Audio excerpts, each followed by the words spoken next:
My father made the choice, and he was an imam himself and still is. He made the choice to come to Australia because it was a non-Muslim country. Now, if we knew that after 30 years we're going to have burqas running around and mosques being erected in every corner and people proposing Sharia law against democracy in this country, we wouldn't have come. I believe that the entire religion needs a review. I believe that there are certain books that need to be banned from this country. There are books that are regarded the second book after the Quran. And all mainstream Muslims believe in this book. The Bukhari, a very famous book. It's present in at least the majority of Muslim homes, at least. It's everywhere. It's put on the shelf right beside the Quran. And every act of terrorism is taught from that book. And that book is widely available and sold and published in Australia. I don't understand how Muslims believe that, well, radical Muslims is the main issue here.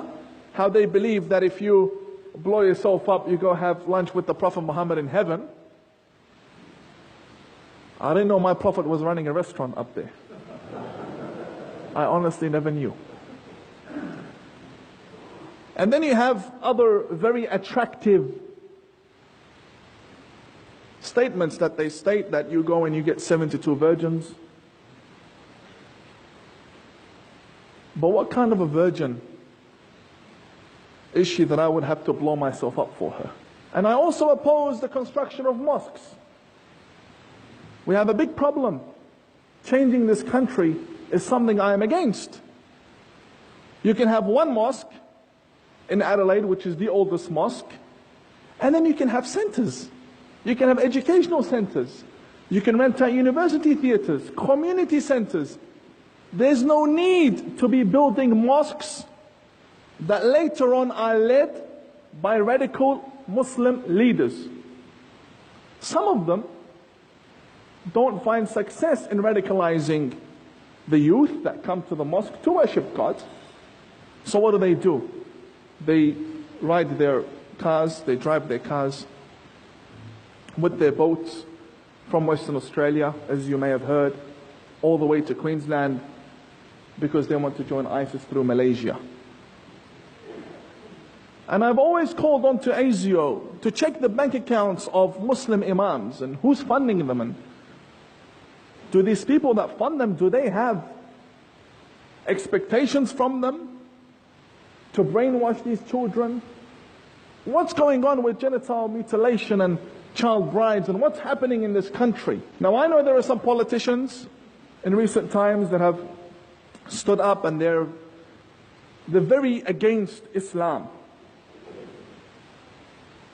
And they want to tell people that Islam is a very dangerous religion.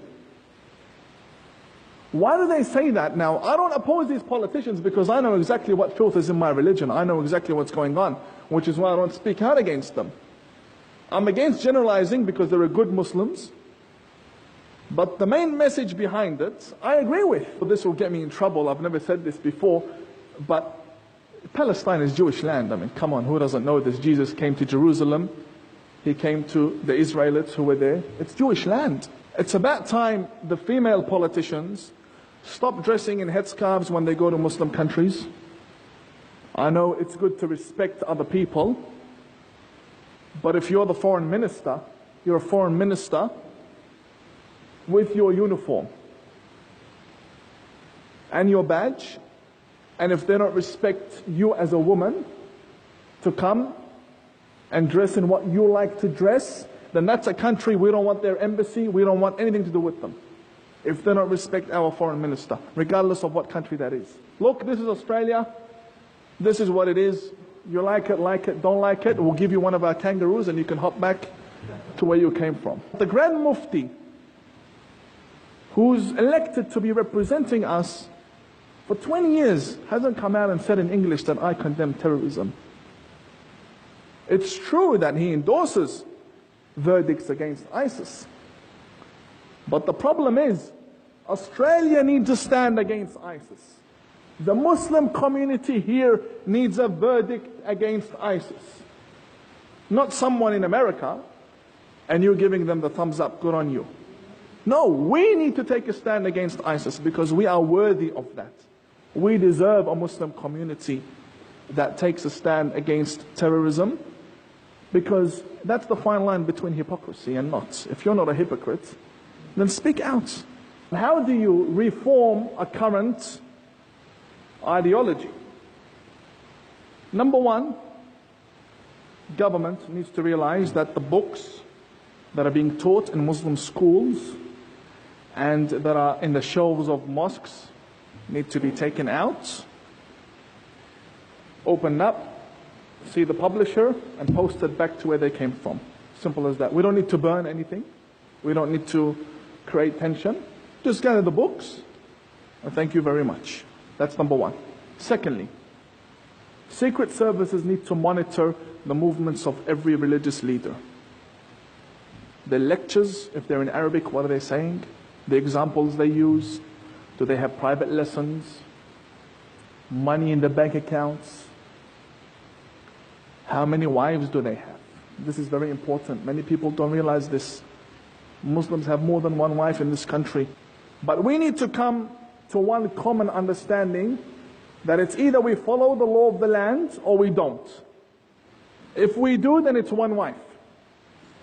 If we don't, then go back to where you came from and have as many wives as you like. In Australia, where there's freedom of speech and where there's democracy, many Muslims do not find it safe to speak out against extremism in their country. At all. And when I say they're afraid, they're not afraid of isolation, they're afraid of death. And I've been very close to that. And God saved me many times.